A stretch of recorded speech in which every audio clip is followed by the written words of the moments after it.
The happiness of many should not come at the cost of the suffering of one individual. In this debate, this is a valid judgment on whether the happiness of many should outweigh the importance of preserving the happiness of one individual. And we would show you why the life of this child should supersede the happiness of the society.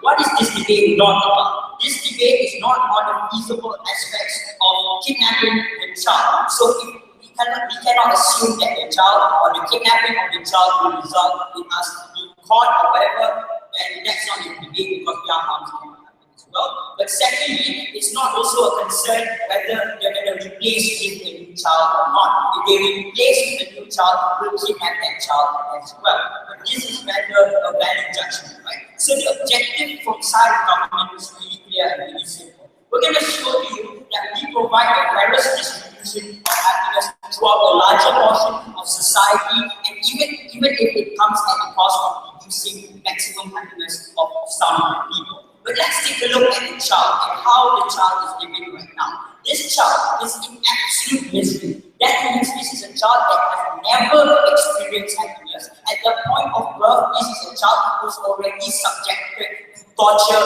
and these mental torments, right? But secondly, this is a child that will never experience happiness. The happiness is uncomparable to the torture and the absolute pain that they are in. They can never think of happiness, let alone conceive what is happiness, because they are constantly in pain. This is similar and equivalent to being in hell in the afterlife, right? But more than that, we think that they cannot argue if this individual leaves Errantus, the street at Errantus, outside Errantus, we don't know what it is like. They cannot argue whether this child will be in harm or not. We think the potential harm of leaving Errantus is one that is not equivalent to the imminent harm that this child is currently in. This child is absolutely being tortured and there's no denying it. We would rather beg for a potential benefit if it means negate that immediate harm. But secondly, we think that the society that is reaping benefits out of the suffering of this child, if we remove the suffering of this child, this does not absolutely harm the society. It might reduce the maximum amount of happiness of the society, but we think that the society can still conceive some form of happiness, or even if it's not the maximum amount, it can still be happy, and we think it's comparatively better, right? A reduction in happiness doesn't result in a terrible life. You can still conceive happiness through things like human companionship, love, or marijuana, or whatever, right? So what's the first argument inside of first, you will argue that happiness must not be concentrated to only one portion of society. We can never say only some people deserve happiness while others do not. Sit down, we cannot be selective.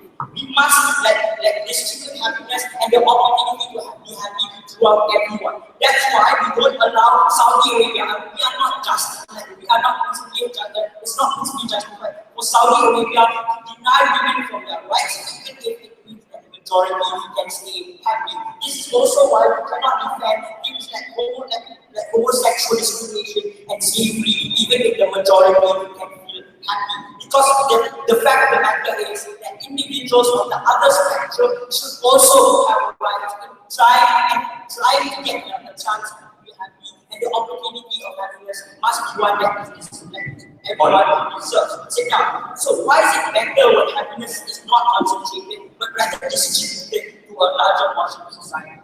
We think that the majority can still reap happiness, they can still be happy. At the same time, this child can be happy, right? This child will not be in absolute pain and torture anymore, and we think it's a win-win situation in which both parties benefit, right? But secondly, we think that happiness should not come at the cost of another person's suffering. We think that happiness is abstract and malleable, right? Even if we remove the existing happiness of the society now, they can explore other forms of happiness in the future. But the thing is, this child is absolutely in pain, and there's nothing we can do about it. So, the second thing is, we can never determine the value of one life. So now, we can never say that this child's life is subservient or subpar to other individuals, right? We can never say this child should deserve less than another individual in society. We don't see the distinction as why this child should be the one to be selected as the background of society. That's why we don't justify things like murder and rape, because the victim should not be the one to give up their happiness for other people. We think happiness is not derivative of suffering at the point that it is, we are not okay with it. Sit down. But number three, we think that people of Errantus have experienced happiness, right? So we're willing to take the trade-off. If they go to the extreme and say that people of Errantus now will absolutely suffer, they are willing to bite the bullet and say, good, because even if they absolutely suffer, they have experienced happiness in the past. But this is a child that has never experienced happiness. This is a child that doesn't even know what happiness is. We think it's comparatively better because even if people of Errantus are in constant in the future of like suffering, they can still sit down, counterbalance it with the fact that they are happy. So what? So, principally, would you also be against sponsoring terrorists? It increases the net safety of every individual. Yes. So more than that, right? We think that people of Errantus, like they still have happiness even if they are in like suffering in the future. Similar to how a cancer patient might be in constant pain because of their cancer, right? They can still counterbalance their pain with the fact that they have like created happy moments and happy experiences in the past. And happy experiences are what counterbalances this suffering. We think people of Errantus can do that as well. But finally, right, we think happiness is variable, is a variable and abstract concept in which people of Errantus can conceive and find other forms of happiness that are not derivative of one person's suffering. But you have to understand that this child is a child that can never find happiness because he has never felt happy. He can never counterbalance the suffering that he is currently in. We think the suffering and the agony of the child can never be mitigated because he has never experienced happiness. So we are willing to take a comparison. If we make a lot of people unhappy, if it means this child can actually live a life, so be it. So welcome to the last talk of debate, in which for the first time NCA meets SP in the final.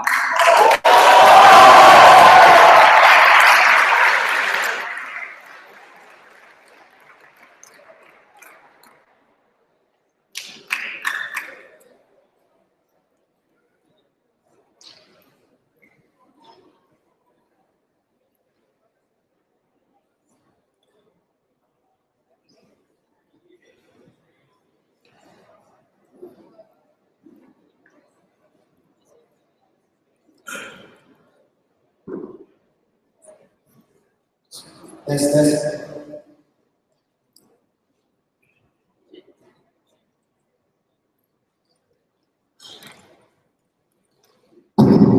Thank you very much. To continue, I'd like to invite the leader one.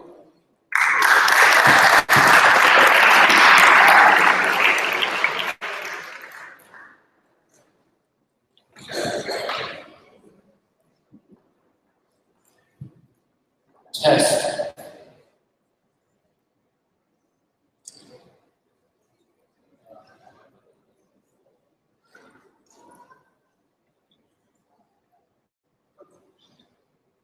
Hello?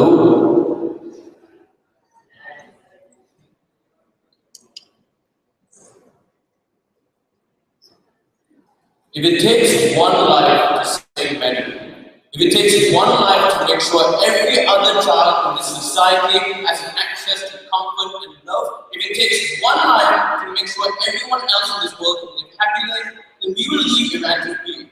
Or we will allow more people to not become victims of cruelty in this world that will not be able to mitigate and change anyways in this side. We want the most amount of people to be happy. And if that comes at the expense of one person, we are fine with that trade. So in my speech today, I'm going to ask one question in terms of response to government and then go on to my substantives because most questions will be integrated. The first question, or does this child deserve to suffer? Because the content coming from team government is that society ought to be alright, but we don't think that's fair. Because happiness can only exist if there is comfort and security, and if anything you take away things that are very important to an individual, being able to actualize that happiness, being something that's real to him as himself. But here's what we find important. We prioritize our perfect happiness, where everyone has access to equality and everyone has access to opportunity. Because for every one person in your world that is happy, there are 10 more that is unhappy. For every one person in this world that maybe will find some people relationship is fair because we were born in a different way, born in a different family. That time more you cannot. So sure, this child will suffer and remind that we want society to be happy with themselves and the situation that they're in. But what about future happiness? Because parents, if they were happy now, they will always be happy. We think that future generations will be able to make sure that my children are also going to be happy. It's also something important for our parents, it's also something important for our parents. But here's the contradiction. Because apparently happiness is malleable and unimportant, and they're not being able to access it. So if happiness is so malleable, we don't see why there's something the child has to be exposed to, given that it's not that level of values in our child, given that not everyone deserves to have access to it. We think that what we want happiness to be, something the most important we can access, bring accessibility to your society. So before it builds on this challenge that we will actually working on this question, we think that there will always be a minority that gets trodden upon. For some people to preserve some form of power, for some people to preserve some form of comfort of themselves, to preserve their minority is necessary. So sure, in our world it may be one child, but in your world, we think that you still can have some form of oppression of more individuals out there, to make them, put them in their places of subjugation, they won't be able to get out. Before I move on, yes. Under your logic, you would defend black slavery because it means white people can achieve maximum happiness. Defend that. So obviously, in a society, a lot of people are going to be subjugated on to achieve that happiness. You get this happening. But if you can put only one minority in that position, then we're found with not more black people being slaves. We're found with more people not being denied opportunity. Because in your society that they can be so equal, you do have black people being denied opportunity. You do have more black people being sent in to make us feel more comfortable. So my first question on why we rather prioritize the net happiness of everyone. Here's the context. We think in this world, a lot of people are complicit in harms, but are still kind-hearted. And here's why. Because oftentimes people just don't have a choice. People who make them actively engage in the fight because they have their families back home, they have to think about it. This doesn't mean they're evil people. This doesn't mean they actively want to get harmed. It just means that in this world, we are forced to abide by the choices that we are accountable to. So they aren't horrible. They just can't reconcile. What happens in your world? If you say that suffering is an objective good, then having more people exposed to that objective is such an objective evil, having more people exposed to that objective evil is going to be terrible. So the world which is utopian, all of people will also consist of children and women are going to be subject to lives of much more misery. I think these are going to be the individuals who are going to grow up with families that can't feel happy about themselves. The individuals that will be more likely to be killed or abused in the society that are unfair. In your world, they will most probably never be able to attain happiness because these individuals do die young and they die unhappy. They deny life of meaning. These individuals are denied of more experiences and relationships that could have made their life that much more important to them. They could have used so many more things in their life. So it's objectively good in ensuring that people can be happy, but we don't have it today. What's the comparison? We think that there's a greater amount of suffering that's needless, that's not good. Because we don't want people to suffer in this society. If people can be happy, we'd rather them be happy. They're going to suffer in normal, we want them to take away their child, and their suffering will be meaningless. Because your child will go away, you might find something on manual happiness here and there, and she might also not be the most important thing in his life. We think that life of so many more people is of less importance in the world, and we'd rather not have that in society. But the second half, there's a worse degradation of morals. So we think when people are in a crisis and they're made to be desperate, scared, and angry, they're going to externalize all their hate on each other. Because now the more powerful individual is going to be the one that can preserve the comfort and happiness that we had before. So you're still going to have more people subject to being oppressed. When this happens, you're going to have more individuals being denied their rights and being denied their equality. But you're also going to have more people acting immorally in your side. So you want to create a society that's much more fair. We think that happens when you force them to be more immoral and you want to preserve their comfort. They're going to act even more violently in order to make sure that people are able to fight back. They're going to act even more unjustly, making sure that more people don't have an access to education, not to be able to rally against you. In your world, we're going to hurt you, but differences, we're going to hurt you that much more worse, not to make sure that your generations and families will all be in these positions, not to make sure that we are happy. We in society become that much more selfish and violent. We get more victims and more injustices that we cannot curb. No, thank you. But here's the third thing, most important. Because if moral complicity is a reason why everyone deserves to suffer as a result of this, here's why we think there's a worse moral complicity in your side. We think that most positions in this world are selfish. Altruism might not have existed. Therefore, what we do not make ourselves feel more comfortable at the end of the day. So if all morals are subjective, we think it becomes objective when you can ascertain how it affects people. When parents are forced to see their children starve, when my last thought would be my family home alone is a struggle to find food, we think that your morality, your selfish position comes at the expense of everyone else. So if I do find some form of subjective good in me being able to be with my family, we don't think that this is what's objective for all these other individuals by taking away their happiness and their rights to live up in their life. So if anything, we think if you want to walk away, you should make the best of your Errantus for you as well. These are individuals who do maybe know what they're doing is slightly wrong, but they're fine with it because they have other obligations and other responsibilities that they need to prioritize over this one child. In your world, you're still going to have children who suffer. You're still going to have parents who won't be able to give their children the life that they want, and it's still going to be a form of suffering. It's still going to be a form of pain. You will not be able to mitigate. We don't want these things to exist, even if it comes to the expense of other individuals, because we think that we need more people to be able to have a life that they get to like remember as being something that's awesome. They get to die knowing they have their family and friends around them. Inequality exists in the world today. We want to reduce that happening. We want to increase the amount of people that can be happy.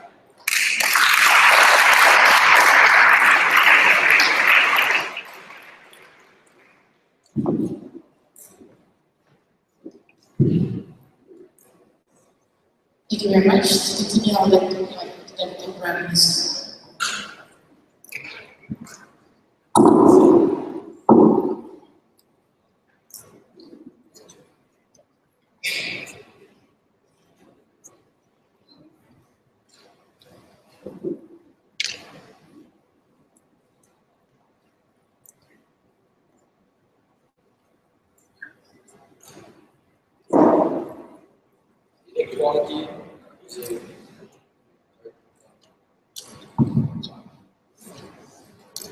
Inequality is a reality of the world that we cannot deny.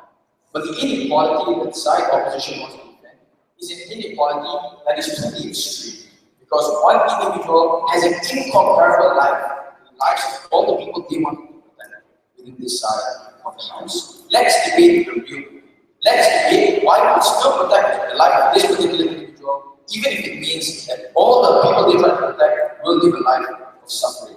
Because apparently, they disregarded and said that it's unimportant that these are individuals who do not have any alternative to happiness. Because Amma told you why these are individuals who at the very least are still able to live with their children. Even if their children will starve, they have children and they are able to internalize that there is some form of companionship and there is some form of love that they can access. Unfortunately, this is a privilege that this child will never be experienced, that they will never be exposed to. He is a person that will continuously feel that all the happiness he can do is active beating, active starvation that he will be forced to eat when he meets his dungeon and he has no ability to reconcile. So at the end of this video, we will prove to you why that word is worse. But second, and the most important thing within this video. So this are the house will defend imperfect happiness. What does this mean?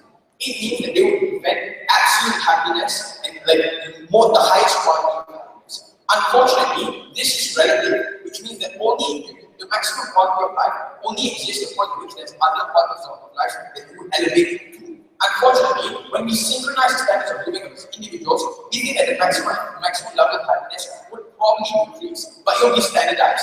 We see there is no way to internalize a bigger form of happiness. You've already met the maximum, and we can assure that under our circumstances. So we think that the human nature works this way, right? So we always adapt to the scenarios that we are in. We always try to think best of what already exists, and we always try to think what's best of the things we have.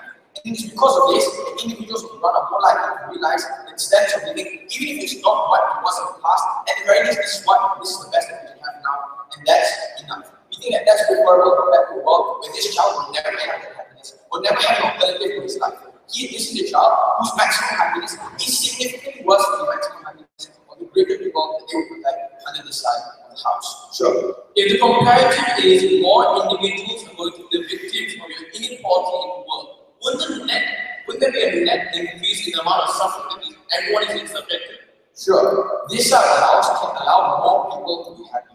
That is true. Unfortunately, that is an unjust happiness because it comes at the compromise of another person's life, and that is unfair. So we are willing to allow these individuals to suffer because these are individuals who have allowed another person to suffer and the complicity that crime anyway. But why? We see the first thing is that so they blatantly disregard the fact that these are individuals who have already lived their life to their fullest extent, right? What does this mean? It means that these are individuals who, even in the time of suffering, are able to reconcile the memories of happiness that they used to have. And they can hold on to that happiness, even if it means that their life now is terrible. Unfortunately, there is no alternative for this individual, right? But the second thing we'll see, even if the life of this person is worse off if he leaves the dungeon, why is it preferable? We think at the very least we can ensure the bare minimum of human companionship when we go along with this person to leave the dungeon. And that is the best happiness that this person will ever receive in his life. So we think that it's a far more valuable trade-off that some people will die as a result of this if it means that one person is able to know that at the very least he has friends and he has no alternative life,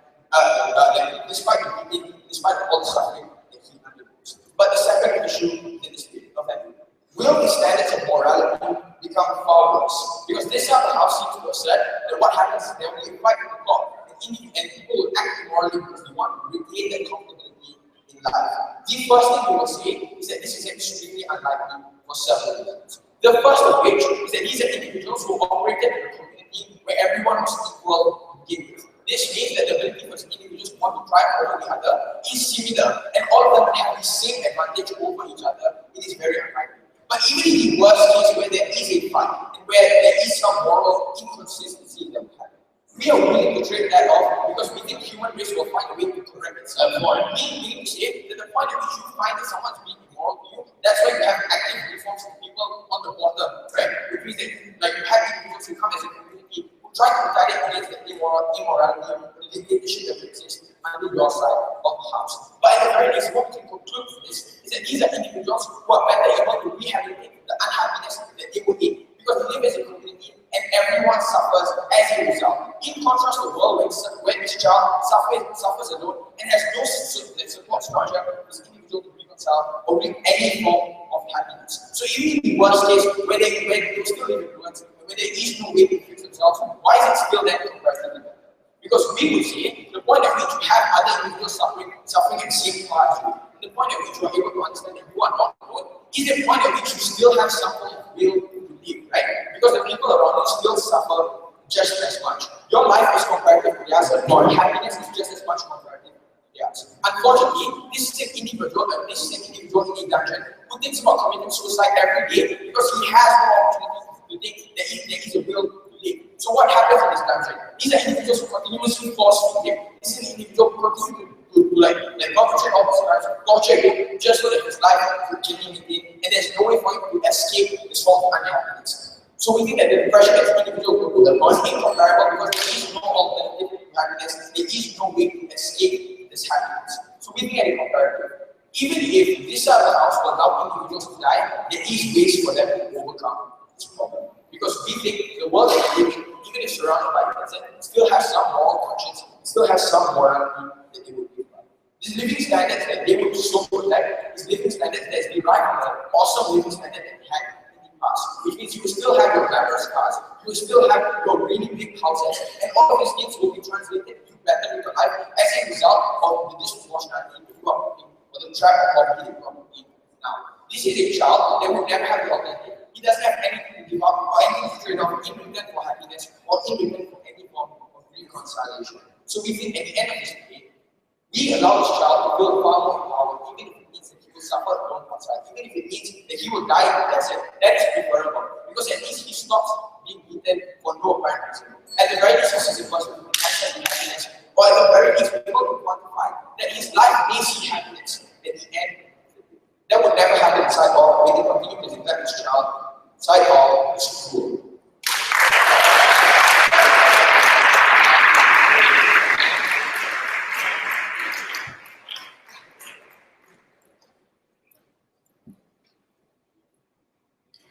Thank you very much. Today I would like to invite the Deputy Leader.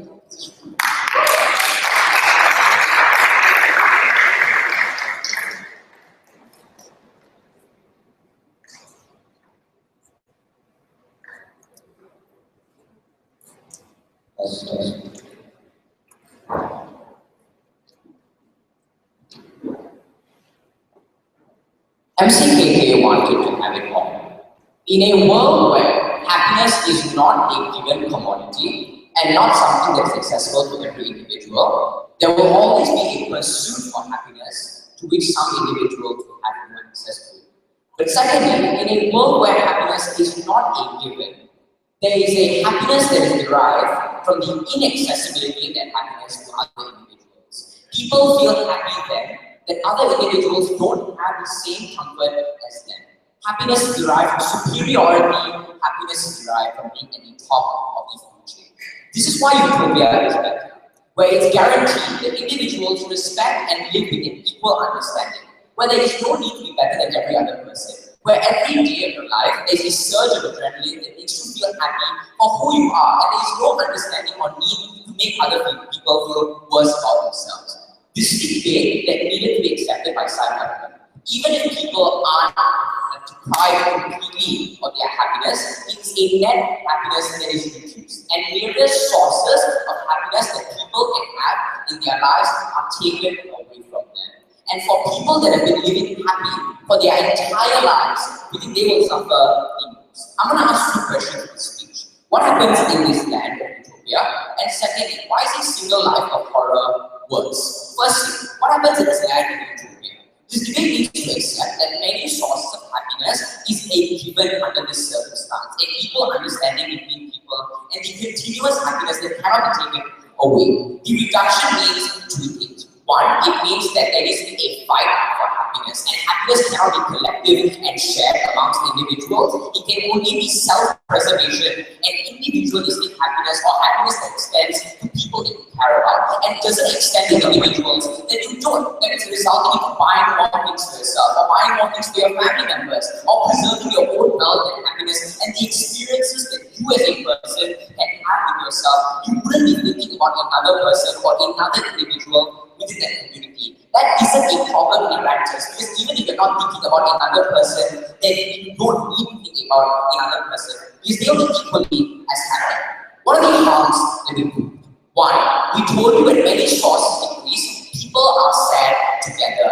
And the response from side government was simple. We think that people can upscale at this point and they can find other meaningful experiences and can be happy. We think it's realistic to believe that at this point, superiority is the only means of happiness. And superiority means depriving individuals that are less fortunate, have lesser skills in terms of labor, and have lesser access to material items, i.e. having the ability to buy commodities and buy back their happiness. These people just don't know how to be happy anymore. They have lived their entire lives in a happy state. At this point, the only thing that they can conceive and reconcile is that they have items and other individuals don't. But secondly, we think that happiness is also collective. Even if people find meaningful experiences, considering happiness is interconnected between individuals, people can never truly be happy.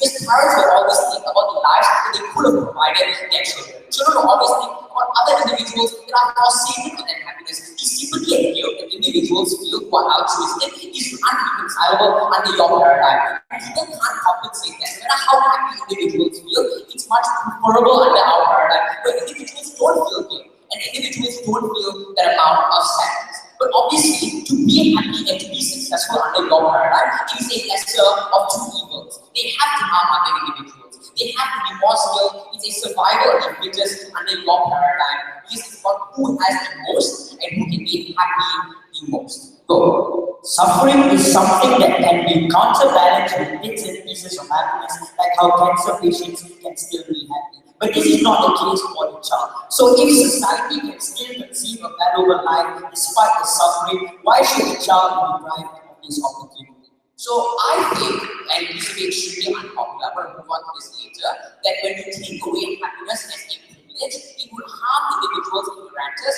more than this child would in this dungeon. So what's the real level of analysis here? Happiness cannot go higher. They try to prove to us that when you reach a maximum limit of happiness, individuals can't achieve any more than that. That's the only thing that side opposition wants. When no one can go further, when no one can be happier, and every individual shares that net amount of happiness, and no one needs to be better than anyone else, but there is no superiority or sociopathic traits in individuals, we don't need to go higher. We need to remove that privilege of individuals, however. There is a need to go higher. There is a need to upskill and be better than individuals, which is not operable under our paradigm. So, what is the second question? Why is a similar life of horror worse?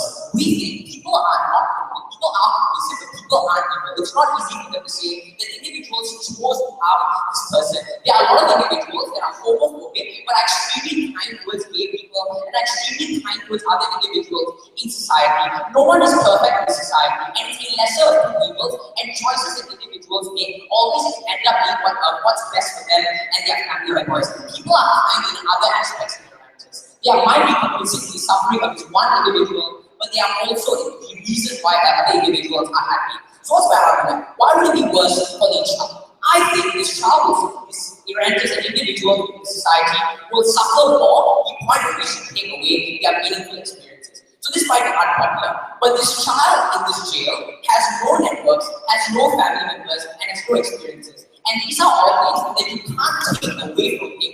Every day of torture is the same day of torture for this child.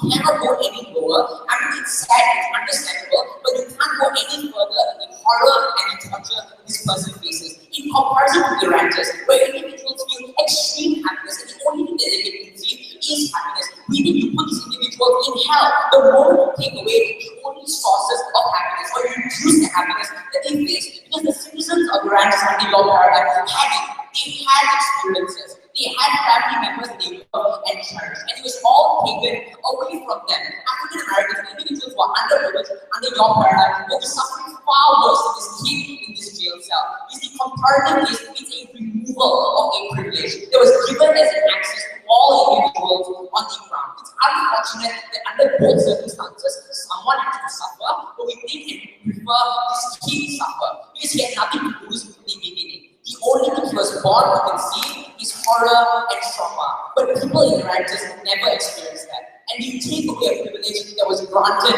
in the beginning, they will suffer far more than this kid in this dungeon.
Thank you very much. I'd like to thank the government.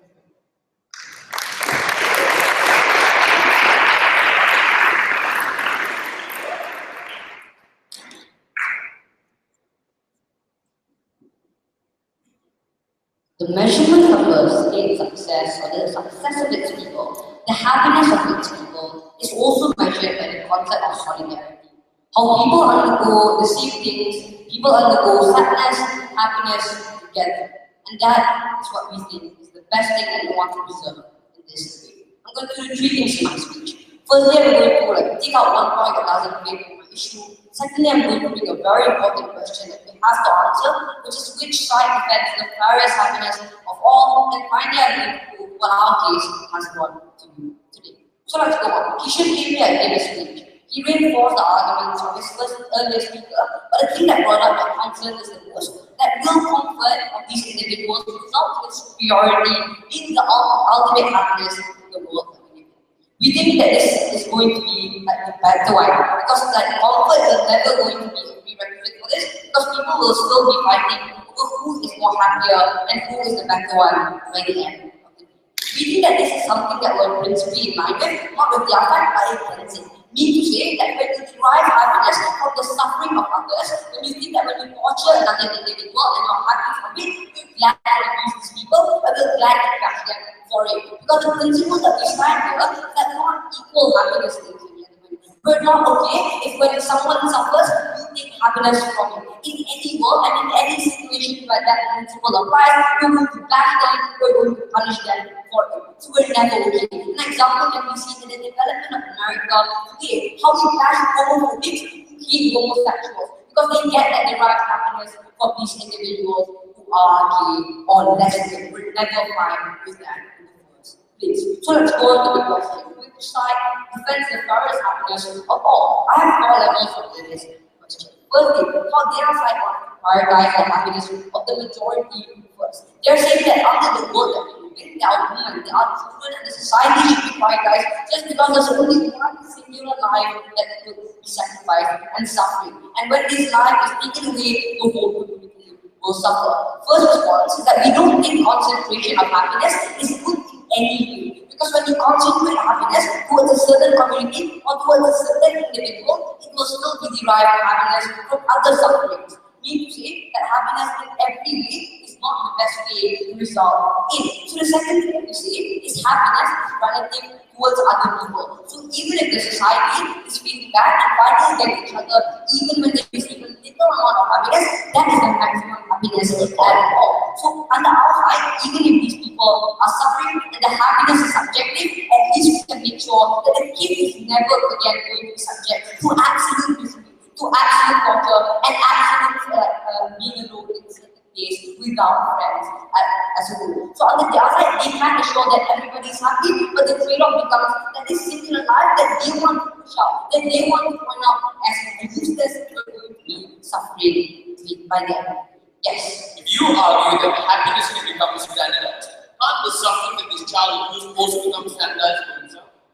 No, because this child is actually going through like absolute suffering. So while these people are having the maximum happiness, this child is going through the opposite. Meaning to say that when people are having fun in their lives, this child is only subject to the only thing that he has ever been exposed to in his life. Meaning to say that no matter how you standardize the happiness, under our fight, when the child is kidnapped, can experience other forms of happiness that will be derived from his kidnapping. The second thing they are actually about immorality. Their side says that when people will be fighting over happiness, people will start to go crazy. People will kill each other because the harms are going to be like intergenerational. Like your generation will hit another generation just because they want to be happier. Firstly, I think this is offensive.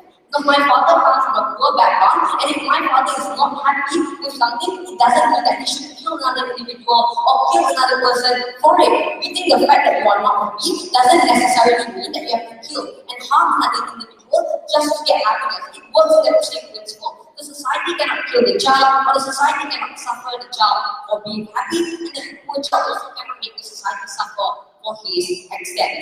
We think that on the outside, happiness can still be like measured within the kids' advance when people have already happened. About the counterbalance argument that side of government, the side of population never actually responded to.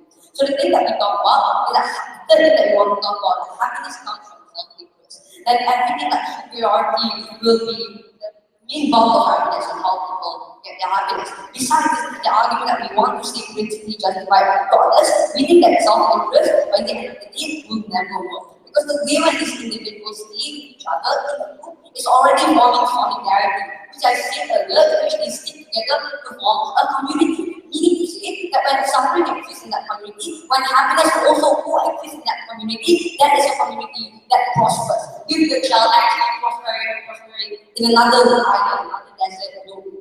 So that's how we solve that question. The fourth question that they brought up is what is worse for the child? They argue that the child will never get to experience happiness because the child has no relations in the world and nothing can help him like find the happiness that he really wants. Or we think that it's not true. We think that in every form, even if you have lost your parents, even if you have lost your home, we think that happiness can still be found. We would rather trade off the happiness that you haven't even explored yet compared to a whole world of suffering that you are already subject to from your birth. We think that this contamination is never agreeable. So on the other side, only says that because you are suffering by the end of the day, from your start, from your born, you have been suffered already, doesn't mean that you can condemn this child to suffering forever, because people will benefit from it. This is not the principle that we want to fight. The other side is only selfish, thinking about the majority, rather than who can actually benefit and derive from it. So the second thing that I want to say about this issue is that happiness is a lot that can be achieved in a lot of ways. So the child can explore, also the community can also explore in ways that they have never explored before. So both of these sides, they may not experience the maximum of happiness, but they can explore the happiness that makes them both equal and happy in the first place. And the counterbalance about these things will also apply. The thing that I want to point out on the side of competition is all of their arguments are premised upon the quantity of people on Errantus. Meaning that they want to value these individuals, this child, over the value of people in Errantus. So no matter how much people live in that country, 5,000, 10,000, or even one individual, they are subjecting the child to these happiness. Meaning that they are valuing life over quantity, ladies and gentlemen. Something that we're never ever going to be able to see in this debate. So if I am that child in Errantus, I'm gladly going to pay for my kidnapper to come for me because it's going to be the benefit of society, for myself, and for the world.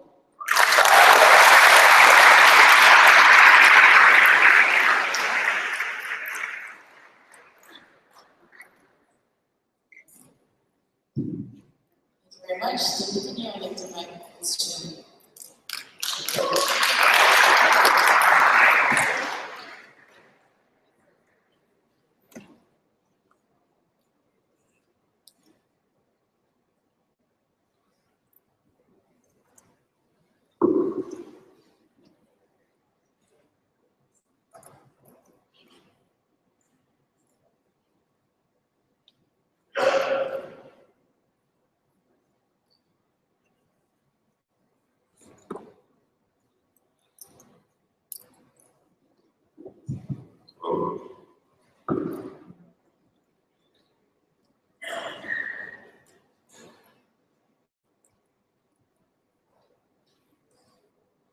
In a world where we can achieve so many more people, so many more children being happy to your tribe, and we think that it's completely justified to sacrifice the happiness of one child, because the net benefit of happiness, the net benefit of comfort, and the morality of these individuals will only increase and won't necessarily change. In my speech, I'll have two issues. The first, who achieves better happiness? And secondly, can we sacrifice the child's happiness for greater good? So the first, who achieves better happiness? The context of government is that society will still be happy, but less. Under this scenario, we give up the child. So what's the comparison? I agree. The first, let's talk about net happiness. So we think that regardless of whether it's a little bit of happiness that you want to achieve, we want to achieve with an increment in that happiness. And we think that that increment in happiness that we are trying to provide is much more than the happiness that that child has. So the increment in happiness for every other individual within Errantus, for every other child within Errantus, is much more than a child. So the net happiness for every other individual is much more important, and we create a happier society at the expense of that child. So the net happiness on our side is much better. But secondly, let's talk about the standards of happiness, and this is where it became really confusing inside government. Our told us that we want a little bit of happiness when we sacrifice the child. Then Anand told us we want the same power of suffering for every other individual in Errantus. Then Lopan told us we will fight for happiness, and every other individual within the society will want to fight happiness, and other individuals won't necessarily achieve it. So within the comparative is this: when the world is happy, we are less likely to hate each other, we are less likely to go against each other. When the world is guaranteed happiness and extremely happy life, we think it's less likely that we will bash homosexual individuals, we will bash each other because outside of Errantus we're considered a minority of sorts. But under your side, when best case scenario, when there is a same power of suffering, we think that the harm of individuals more likely to bash individuals is greater. So we think that your standards of happiness, because you lower your standards of happiness, you lower these individuals to suffer, then increase further increase the harm that happens towards every other individual within Errantus. So your standards of happiness is much, much lower. No, thank you. The third comparative. They told us that happiness might be low, but it's standardized. So it's in Ama's speech. He told us that happiness might be low, but it's standardized under the other side. So every individual suffering, that means it's okay because it's the same part of suffering. So we think that this just lowers the ability to be happy. So it's not right for it just lowers the ability to be happy. So it's not right for you to say that because they're all suffering at the same part, doesn't mean that they all will be happy, doesn't mean that they all won't hurt each other. Lokman himself told us that individuals will fight for happiness. And that's an obsession that once you lower happiness, once you lower the ability for individuals to feel comfortable, this means you lower the ability for individuals to appreciate and respect other individuals, respect homosexuals, respect minorities, African Americans within that scenario. Then all these stereotypes, all the hate that you're trying to provide will further be entrenched for the very fact that you don't have happiness and respect. So the conclusions are simple. We think that we create better and achieve better happiness because we create a greater amount of happiness for the vast majority of individuals. Our standards of happiness are better because we mitigate individuals who hate each other and therefore creating a better standard of happiness. And thirdly, we think that suffering is incredibly horrible in compared to the infinite happiness that we can provide, the infinite comfort and respect for everyone that we can provide. Sure. If your harm is that the new Errantus will have survival of the fittest or discriminative forms of happiness, doesn't this mean you concede that happiness should not come at the cost of another person's suffering? Okay, so let me sacrifice the child's happiness. The first question. What's the comparative on the left side? We think on the outside. We think that this comparative is simple. We make every other child happier within the we make every other child within the Errantus happier. We also make every other life within the Errantus happier. Increment happiness, there's an increment comfort, there's an increment in respect. But the second more important question, do we change the morality of individuals? And in doing so, is that really important? So we think we have to measure first. Utility is equity. So if we can provide for a majority of individuals being happy, then that's also a moral value that we can provide for. But the second thing is this: the point at which we treat more people with kindness and happiness, and we are able to do so because we achieve that standard of happiness, and that is also more moral. So regardless of whether we sacrifice that child, regardless of whether we sacrifice the happiness of that one child, as long as we go on to be happy, as long as we go on with the comparative case, we are happy, we happy and respect many more individuals in comparison to that one child. You are unable to achieve that kindness and happiness that every individual will have. You are unable to avoid the suffering that all the minorities will go through, and you are unable to avoid all the suffering that these individuals will go through under your side. So the conclusion is simple. We think that it's incredibly important for us to sacrifice that child's happiness because we make every other child happy. We make every other child happier. We make the increment in happiness for every other life within the every other life within the happiness better. But we think that in the event we sacrifice the individual, it is only a moral act. It is not an act of torture. We have no intention of hurting. We have no intention of doing so.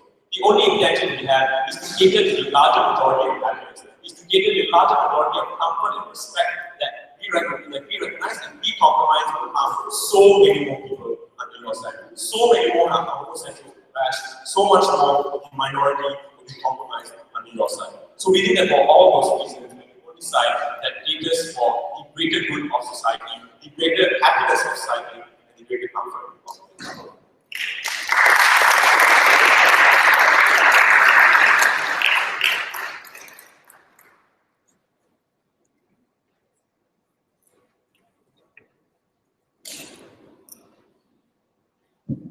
Thank you very much. To continue our electrified conversation line.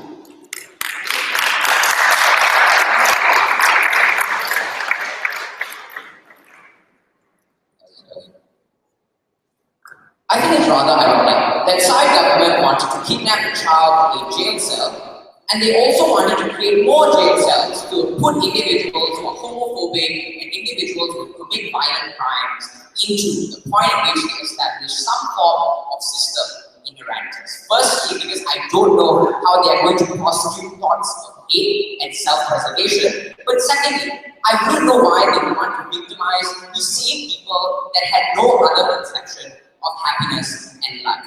Because logic works under both circumstances. The same way your free child can be a kind person and at the same time be complicit in removing the happiness from Errantus, in the same way your citizens of Errantus can be complicit in the suffering of this child, but still be kind-hearted individuals. So think about that child. He could live meaningful experiences, he could be kind-hearted, he could be a great person, but he's also complicit. And on a comparison, we prefer the net happiness to more individuals under that circumstance.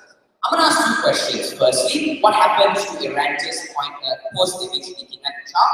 And secondly, what happens to the citizens of Errantus? Who deserves to suffer more? So what happens to Errantus? They try to tell us that solidarity will happen. We all work together, we will come together to support each other. I think I disprove this. When I told you that it's not believable to think that humans can work together unless there is something that they can derive from it.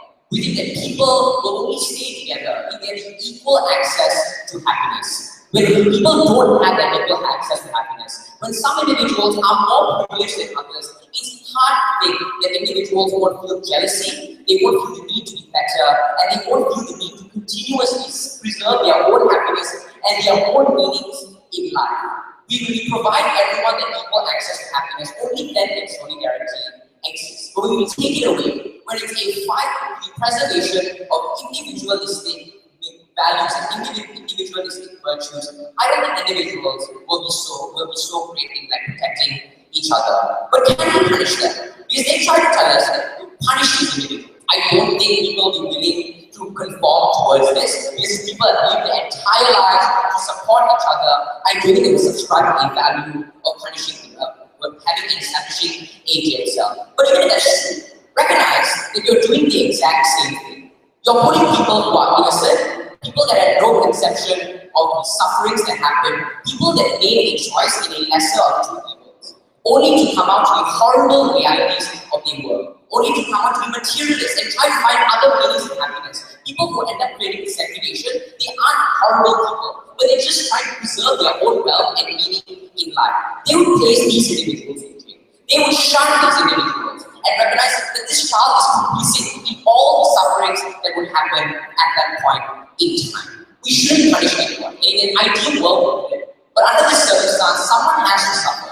And we think we would rather these individuals be complicit in the suffering of a singular individual if that means a net guaranteed happiness for more people. But what happens to these citizens? These are citizens that wake up every day, and the things that they reconcile the most are the happiness and the happy thoughts they have for themselves. Any and every sad experience that could possibly exist in Errantus is counterbalanced by the happy friendships and the meaningful experiences that they have had.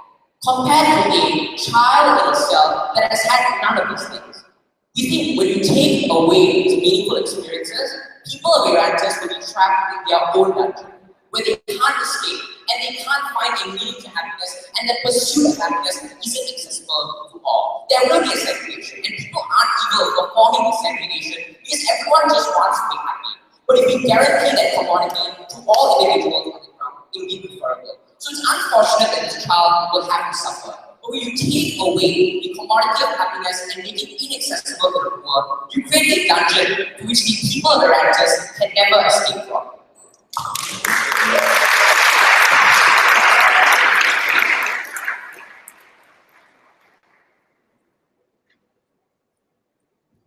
Thank you very much. Finally, so let me invite you.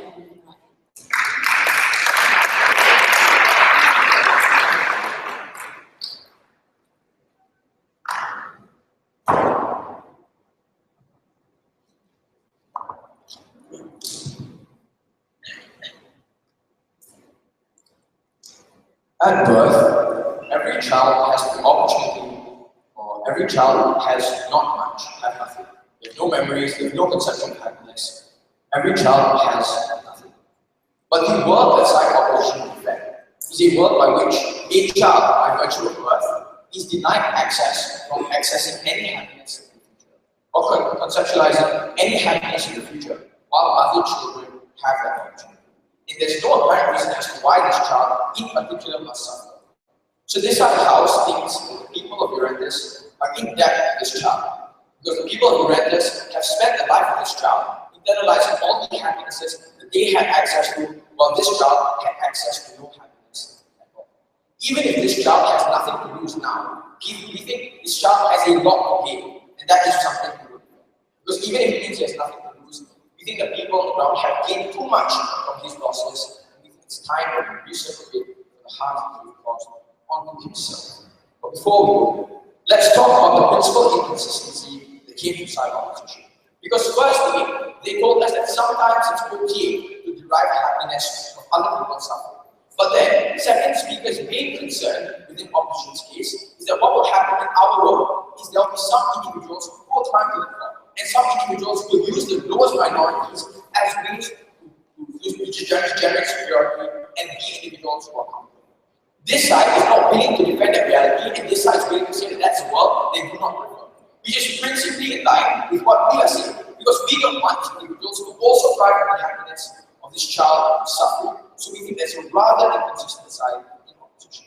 But even if we think on the worst case, they say what will happen is a new minority of individuals will replace this child. There will be a new minority who will get stepped on. Unfortunately, or in fact, fortunately for us, we think this is what America did like before we had reforms about when we started to quantify, when we started to value homosexual rights. Some minorities will obviously lose out, but the difference is we allow these minorities to climb back up because we believe that to a certain point, individuals will have the moral compass or like rational capacity to distinguish what's inherently right and what's inherently wrong. So we think at the end of this, even if you will go back to a regressive America, that is an America that will suddenly transform into today's America. And that's the problem. Because the alternative in this world is a world where a child who generally has nothing in this world besides suffering is a child that will never have an opportunity to reconcile with that life. A child who will never know that happiness sometimes comes from you being able to love your people around you. This is a child who was forced without a choice to suffer this life and only see that happiness. That is problematic. Because at the very least, the people on this side have a choice. They have a choice to make their lives better. They have a choice to outsource their happiness onto other things like having a child. Or outsource their happiness onto other things like keeping the Ferrari they had in the previous life. So this side is the house that punishes the value of humanity because they only tell you that the benefit they have is only dependent on the quantity of people that exist. So this side of the house says that only if you have a lot of people will your life mean less to these people. Let's take this debate in a world where it's one-on-one, where there's only one person to run this, one child in the country. It means that this life is still significantly worse, and this life is still significantly undervalued. So we think that principle should should lose its weight for side opposition. Because at the end of this debate, this side of us will concede there is some moral harm, but by virtue of there being the majority, that moral harm suddenly becomes justified, the life of this child becomes unjustified. So we think similar to how we allow mentally handicapped individuals to still conceptualize life of happiness, how we still preserve the lives of individuals who are unaware of their suffering, wives who suffer from that their wives do. We would still protect them because these are individuals who even have nothing to lose, have much to do. We would not support the world that destroys humanity. We would not support opposition.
Not here, the